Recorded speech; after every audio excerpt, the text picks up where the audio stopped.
سعد بن هتيل الدوسري رحمة الله عليه من أكرم أهل البادية والكرماء كثير. سعد بن هتيل جته أخته من الرضاعة واخته من أمه تستعطي، هذا الكلام في 97 أو 96. كان مع السيارة من أول ما بدأت السيارات القديمة الفروت أو ما شابه ذلك، مع 13 من البل أو حولها ومعها غنيمة ما تذكر. جته أخته من أمها واخته من الرضاع، ما هي من ربعه. جته هي وعيالها قالت: يا سعد ما جيتك إلا من قلب، ما جيتك إلا من قلب، ترى أنا لا تكلمت ما أحب أسمع صوت، ما جيتك إلا من إيش؟ من قلب.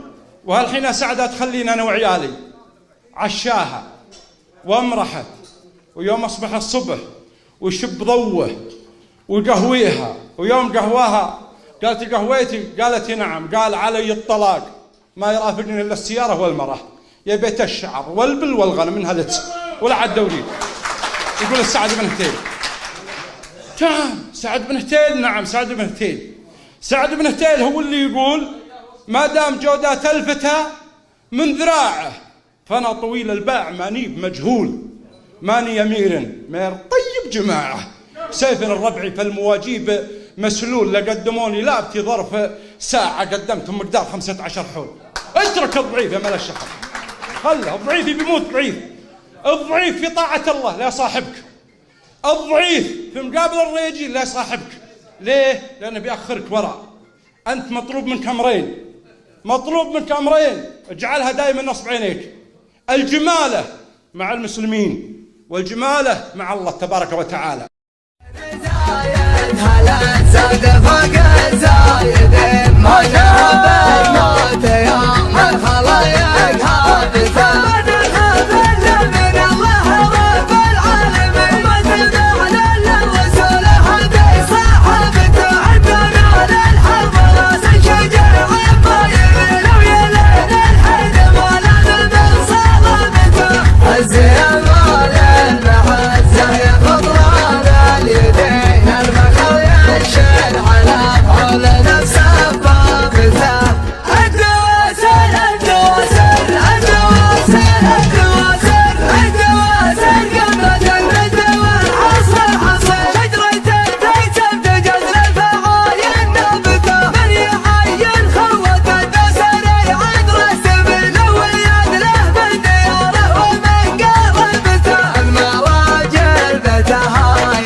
مركز الاول لنا فاتح بوابه